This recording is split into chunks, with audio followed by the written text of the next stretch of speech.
Boa noite. 20 acusados de crimes mostrados aqui em linha direta já foram parar na cadeia. A última prisão aconteceu menos de 24 horas depois do programa da semana passada. Luiz Carlos dos Santos, o Luizão, que matou a sogra e fez questão de que todo mundo soubesse, já está preso. Ele foi denunciado por um telespectador de linha direta.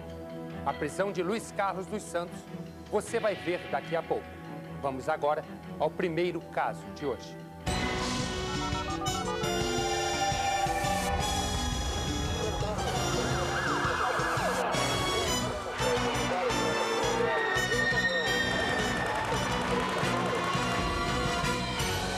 No mês passado, Linha Direta começou a investigar um homem que já foi sinônimo de poder e prosperidade no Brasil. Quem não se lembra do consórcio Garavelo? Luiz Antônio Garavelo tinha 130 mil clientes espalhados pelo Brasil e outras 41 empresas. Passou todo mundo para trás. 100 milhões de reais. Não para aí. Ele é acusado de mandar matar o amante da própria esposa. Sexta-feira passada, Linha Direta o encontrou e Luiz Antônio Garavelo acabou atrás das grades. Luiz Antônio Garavelo foi preso em São Paulo e transferido imediatamente para o interior.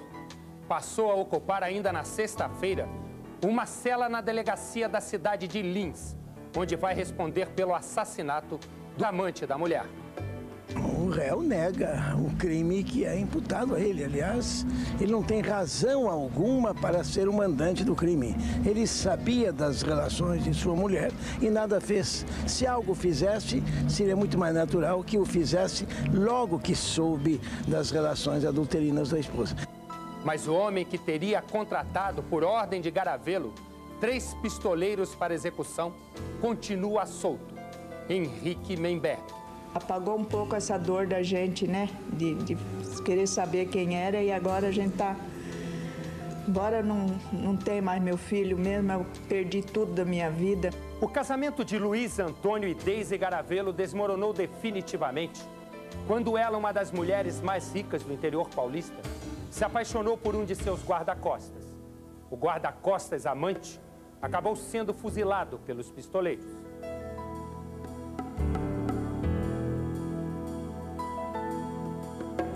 O guarda-costas e também policial civil Luiz Carlos Soares foi executado numa emboscada na porta do Country Club de Lins, na madrugada de 9 de novembro de 86. Logo depois do crime, as suspeitas recaíram sobre Luiz Antônio Garavelo, dono de um império empresarial. O Grupo Garavelo chegou a ter 42 empresas com 3.500 funcionários. Um dos diretores do grupo era o hoje foragido Henrique Memberg. As simulações que você vai ver foram feitas por atores. Na época do crime, 1986, o empresário Henrique Memberg era o diretor responsável pelas fazendas do Grupo Garavelo. Por isso, estava sempre participando de reuniões com Luiz Antônio na sede da empresa. Henrique era um dos executivos que sabiam que o patrão estava sendo traído pela mulher. Um poderoso latifundiário, um homem riquíssimo, e que era, comprovadamente, tinha ligações íntimas de amizade e de ligações comerciais com o Luiz Antônio Garavelo. Para a polícia, foi em uma das conversas de Garavelo e Memberg que surgiu a ideia do assassinato por encomenda. A boca pequena é aquela história. Quem mandou foi Garavelo, na época, né? E que o Memberg, na verdade, ele nem conhecia pessoalmente o Luizinho. Então era absolutamente inegável que pudesse haver qualquer outro motivo além desse, que é o motivo culminante, é o único motivo existente, que é esse relacionamento amoroso entre a Deise Pinheiro Garavelo e o Luiz Antônio, o Luiz Carlos Soares. Que corre na cidade que o único interessado na morte do Luizinho era ele. O policial civil Luiz Carlos, de 32 anos, só se aproximou de Deise, 14 anos mais velha do que ele, porque foi contratado pelo próprio Garavelo como guarda-costas. Teve uma época que disse que alguém ia sequestrar os filhos do Garavelo. E ele pediu proteção para a polícia. E foi o Luizinho ser assim, mais ou menos seguranças. Tomar mais conta de perto, né?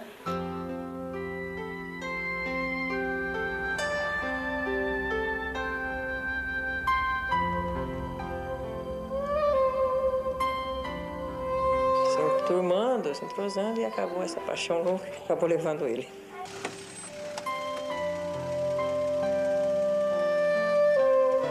De agosto de 85. Começava o caso de amor que um ano depois acabaria num assassinato por encomenda. Mas era um relacionamento assim muito cheio de... Eu não entendo, é um relacionamento que até hoje eu não entendo, pra ser franca. Ele foi trabalhar na casa do marido dela, do Garavelo, e disse que ele trabalhou uns tempos lá. E por aí ela começou a ficar gostando dela, né? A paixão de Luiz Carlos e Deise é tão intensa que os dois decidem transformar uma agenda num diário de amor. Procure nunca esquecer que no dia 8 de agosto entreguei-me inteiramente a você, em todo e mais verdadeiro e puro amor. Me senti mulher esses dias em que estivemos juntos. Uma mulher plena e feliz. Voltei. Nunca me senti tão pequeno como na hora da despedida. Chorei e murmurei para mim. Como eu amo essa mulher. Onde eles registravam todo aquele romance proibido que eles mantinham, os encontros que eles mantinham, as viagens que eles faziam, aquelas juras de amantes, e tudo isso foi parar nos autos. Então a coisa teve assim aqueles contornos de novela. Novela da vida real. Nem tudo era paixão. Numa fazenda do município de Paragominas, estado do Pará, a 2.500 quilômetros de Lins, o romance de Luiz Carlos e Deise seria assunto de outro tipo de conversa. Agosto de 86. O empresário Henrique Menberg chega a uma das propriedades dele, a fazenda Meinara, para um encontro com o jagunço João Batista dos Santos, o João Cabeça de Cobra. Eu acredito que ele tenha contratado esses pistoleiros apenas para ser simpático ao seu empregador da época, que era do Grupo Garavelo. Que ele não tinha nada pessoal contra o Luizinho, nem o Luizinho pessoal contra ele. João Batista revelaria depois o preço que Henrique Menberg pagou pelo assassinato de Luiz Carlos. O equivalente hoje a R$60 mil mais um carro. Logo no início foram identificados os executores do crime e na sequência, imediatamente na sequência, a pessoa que havia contratado os assassinos, que é o Henrique Menberg. Em Lins, os encontros de Luiz Carlos e Deise vão ficando cada vez mais frequentes e intensos. Uma paixão registrada dia a dia no diário do casal.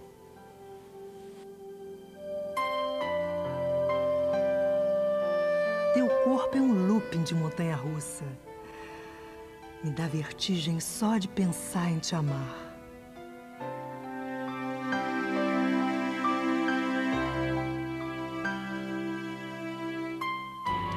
Antes de viajar para Lins e preparar a emboscada para Luiz Carlos, o jagunço João Batista Santos, conhecido como João Cabeça de Cobra, contrata 2 cúmplices. João Batista contrata Valber Nascimento Silva, conhecido como Magno ou Galego, e Ocean Pereira Machado. O primeiro passo para o crime é dado numa farmácia de Anápolis, em Goiás. O plano inicial do mandante Henrique Menberg, segundo Valber, o galego, era capturar Luiz Carlos e depois aplicar nele uma injeção letal. Ele disse textualmente o seguinte, que nessa oportunidade, Henrique disse, aspas, caso não conseguir pegar Luizinho na injeção, pode pregar fogo. Essa ordem macabra dada pelo Henrique. Então, havia de se conseguir de qualquer forma a morte do Luizinho. Seria uma maneira de não deixar vestígios, pois daria a entender que teria sido uma morte natural. O mês é fevereiro, o dia é 7. Saio de Lins com destino a São Paulo, com passagens marcadas para Natal. Nem podia acreditar. Tudo parece um sonho, mas era realidade. Estava mais uma vez voando à procura da minha tão almejada felicidade.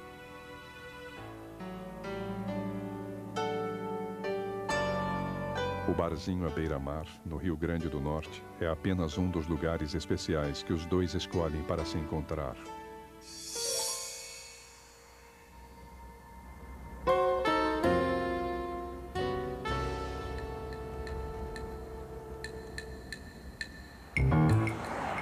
Nem o dinheiro de Daisy, nem a distância dos lugares onde ela se encontra com Luiz Carlos impedem que, aos poucos, Luiz Antônio Garavelo e outras pessoas de Lins fiquem sabendo do romance. O Luizinho, nos últimos meses de vida dele, ele já estava meio preocupado, ele não andava desarmado, realmente não se via ele em momento nenhum desarmado. Luiz Carlos perde o emprego de guarda-costas e começa a ficar com medo. E ele passou a ter medo de tudo. De tomar uma injeção, ele tinha medo. Ou eu fazia, então ele não tomava. Ele achava que qualquer um podia ser pago para matá-lo. Pelo envolvimento dele com a Daisy Garavelo, né, que se tornou público na cidade, ele acreditava que o próprio Luiz Garavelo fosse procurar ele para tirar a satisfação. Luiz Carlos tinha razão de ter medo. Durante 3 meses, os pistoleiros contratados por Henrique Menberg acompanham todos os seus passos.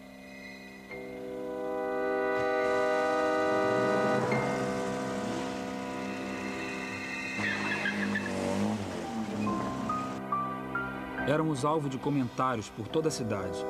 Seu marido por força da expressão, tomou conhecimento, mas de uma forma deturpada. Então, pela primeira vez na vida, senti o gosto da derrota. Senti a presença da morte me rondando. O marido do meu amor procura provas. Chegou a cometer a mais ignorante atitude, digna de um covarde. A agressão física. Longe das ameaças, em mais um encontro fora de Lins, o casal de amantes toma uma decisão importante durante um jantar num restaurante de luxo de São Paulo. Eu não consigo mais ficar longe de você. Calma. A gente vai resolver isso. Aproveitamos o momento de descontração e, após algumas dúvidas, decidimos que definitivamente iríamos morar juntos. Era uma questão de tempo, até as coisas do seu lado se acertarem.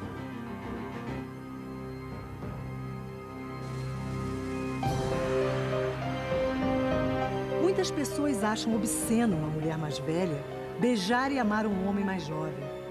Mas eu até pago esse preço pela minha verdadeira felicidade.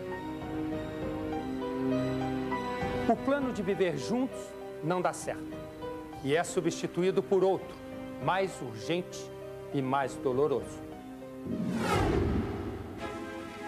Em 96, Luiz Carlos e Daisy fazem mais uma viagem.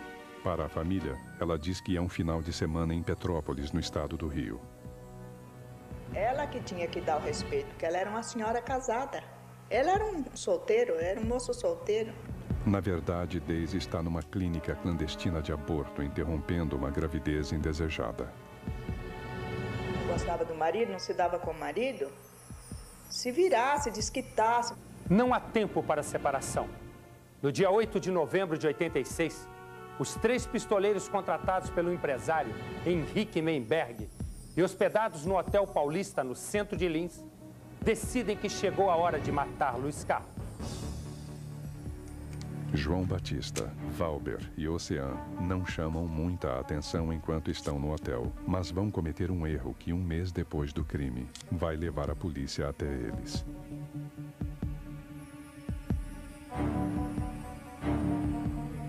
Eles ficaram no hotel que ficou, tinha papel rasgado com telefone, então, pessoa estranha na cidade é fácil se descobrir, né? Nós reconstituímos os cartões e descobriu-se o endereço do motorista da cidade de Barra do Garças, no estado de Mato Grosso. Um deles era de um advogado da cidade de Anápolis. O terceiro cartão, que seria de um motorista de táxi da cidade de Aragarças, aonde eu optei por concentrar as investigações. Os 3 pistoleiros vão até uma loja da cidade para comprar trajes havaianos para o baile no Country Club, o local escolhido para a emboscada. Por volta de 10 da noite, a mãe de Luiz Carlos dá um conselho que, se ele tivesse seguido, teria escapado da morte. Ele sentadinho, já eram as 11 horas da noite, 10 horas, acho que era por aí, né? Era um baile do Havaí que tinha. Então eu falei para ele, vai dormir, filho. Ele falou, não, vou sair ainda um pouquinho.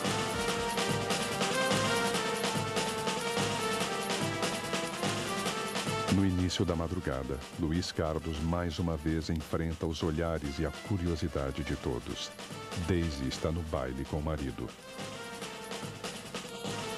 E ele disse que ele talvez fosse na madrugada porque ela estaria no baile com o marido. Eu pedi para que ele, então, não fosse, que estava preocupada, que estava com medo. Por vingança, espalharam por essa cidade burguesa o nosso caso, fazendo com que toda a família do meu amor tomasse conhecimento dos fatos. E era um baile assim que a sociedade inteirinha estaria lá. Ele sabia disso. Então ele achou que ali jamais alguém o mataria. Tento ligar para você, mas não consigo. Pois você ou deve estar cheio dos meus telefonemas, ou pintou um bom programa e deixou o telefone desligado. E nisso as vizinhas disseram que via esse carro rodeando. E nisso, quando passava em frente da minha casa, tinha um atrás, um homem, levantava a cabeça, né? Aí foi quando ele foi e seguiram. Olha o carro do homem aí.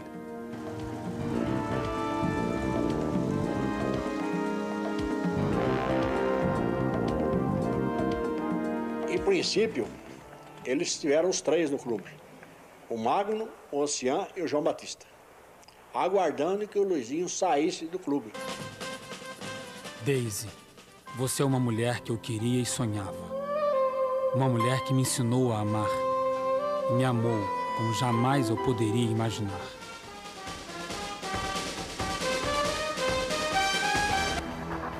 Do lado de fora, os pistoleiros já decidiram que não vão entrar no baile. Eles preferem aguardar por Luiz Carlos, mas surge um imprevisto. Aí eles foram vistos ali. 4 da madrugada. Luiz Carlos resolve ir para casa.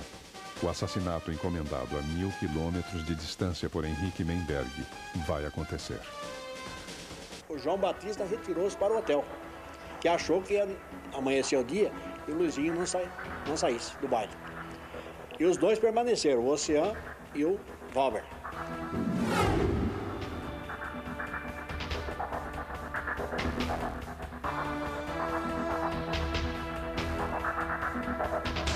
Num primeiro momento, Luiz Carlos pensa que é um assalto. Aí isso que ele falou, vocês querem o carro, pode levar, né? O dinheiro não tem, quer o carro, pode levar. Não era nada o carro, né? A seguir, o amante encontra a morte.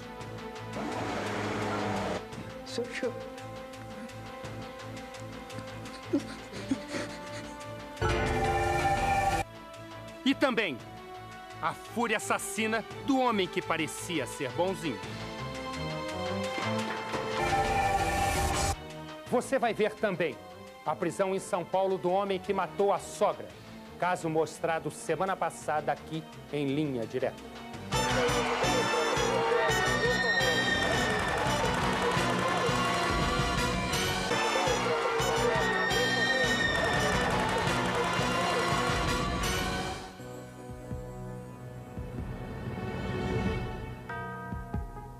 Que o plano, segundo o galego Valber, esse pistoleiro sanguinário, seria levar Luizinho no próprio veículo do mesmo, um Fusca branco, e após aplicar-lhe uma injeção na veia, frasco de cor branca, que segundo o galego provocaria a morte em 30 segundos sem deixar vestígios, pois daria problemas cardíacos.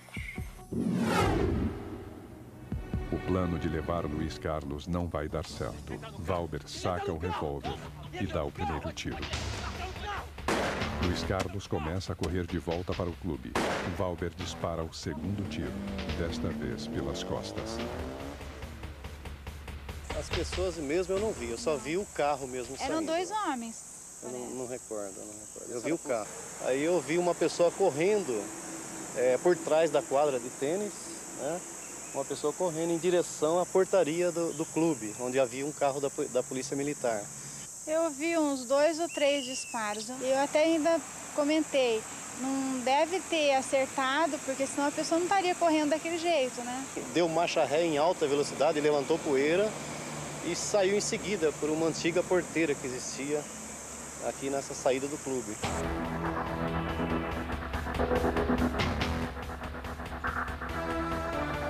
Ele falou, tomei um tiro. Quando ele tirou a mão assim, que foi onde deu a perca de sangue, né? Depois de correr mais de 100 metros, Luiz Carlos chega à portaria do clube e cai. Valber e Ocean se encontram com João Batista no hotel e fogem da cidade. O dia amanhece e Daisy fica sabendo da morte de Luiz Carlos. No velório do guarda-costas, ela vai fazer um desabafo, uma denúncia.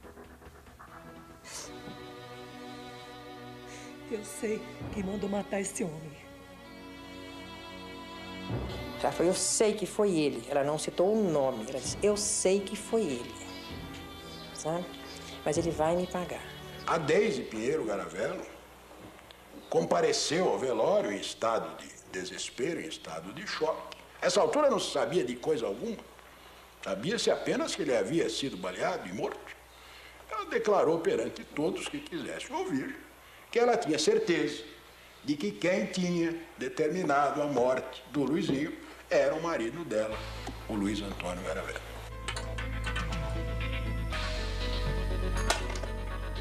O pai de Luiz Carlos passa mal ao saber da morte do filho. Daisy Garavello, desesperada, tenta o suicídio, tomando uma grande quantidade de comprimidos. No dia em que Luiz Carlos é enterrado, os pais dele, a amante milionária e o marido traído, acabam se encontrando no mesmo hospital. O pai do Luizinho ficou internado no 506. A hora que eu acabei de internar o pai do Luizinho, fiquei sabendo que a dona Daisy estava internada no 508, se não me engano. Eu vi ela, sabe, onde? No hospital. Nós estávamos no quarto, ela queria ir lá, o marido dela estava com ela no quarto, ela queria me ver. Então, a enfermeira, o marido dela, levou ela até na porta. A enfermeira entrou com ela. Aí ela me abraçou muito, ainda minha filha achou muito ruim dela ter ido lá, né? Nessa hora ela foi.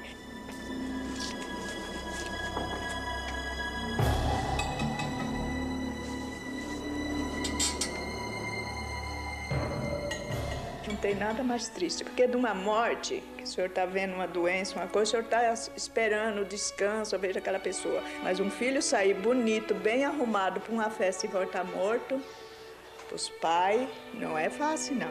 Esse dinheiro que eles ganhou para fazer isso, nunca, tem fé em Deus que nunca vai pôr eles para frente. Nunca, né?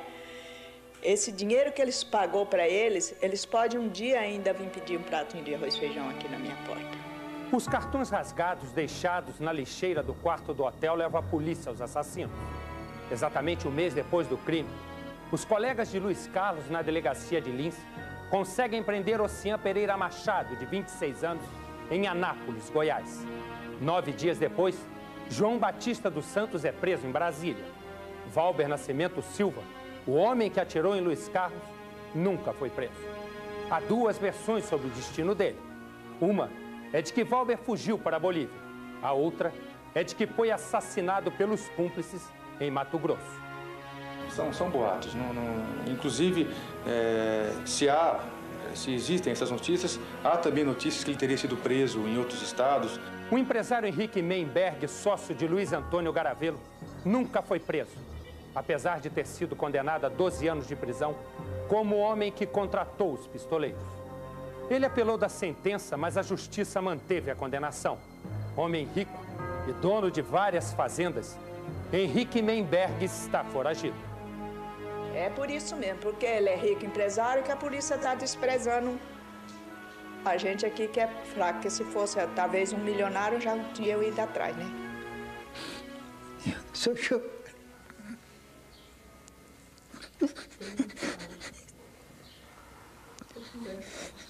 Tem palavra para falar. Estimava meu filho. Eles morri por doenças, coisas e tal, mas morrer matado assim, triste, terrível. Inocente, só por causa de uma mulher. Porque o Caravel largasse essa mulher, mandasse ela pastar, não tirar a vida do meu filho. No dia 20 de julho de 94, o Banco Central decreta a liquidação extrajudicial do Banco Garavelo. Começa a desmoronar o império financeiro comandado pelo marido de Deise. 2 anos depois, o fim do Grupo Garavelo. Luiz Antônio é acusado de má gestão das 42 empresas do grupo e é condenado a pagar a clientes e credores cerca de 100 milhões de reais, mas não paga. Garavelo desapareceu logo depois de ter decretado a prisão preventiva por falência fraudulenta. Prisão preventiva que acabou sendo revogada. Só na sexta-feira passada, foi encontrado em seu apartamento num bairro nobre de São Paulo. Acabou preso, não pelas dívidas, mas por ter sido acusado de mandante do assassinato do amante da mulher. E Deise Garavelo? Deise Garavelo se separou do marido depois de 25 anos de casamento. Foi morar fora do Brasil, tentando se esquecer do amor proibido. Te quero, te desejo, te amo. Nunca se esqueça de mim, mesmo estando arrependido. Beijos, Deise, a sua Tatinha. 2 homens acusados do assassinato ainda estão foragidos. Se você tem alguma informação que leve a Henrique Memberg, que hoje estaria usando o nome de Valdemar Memberg, ou a Valber Nascimento Silva, o Magno, autor dos disparos, ligue para a linha direta, Rio de Janeiro, 547-9040. Sua identidade será mantida no mais absoluto sigilo.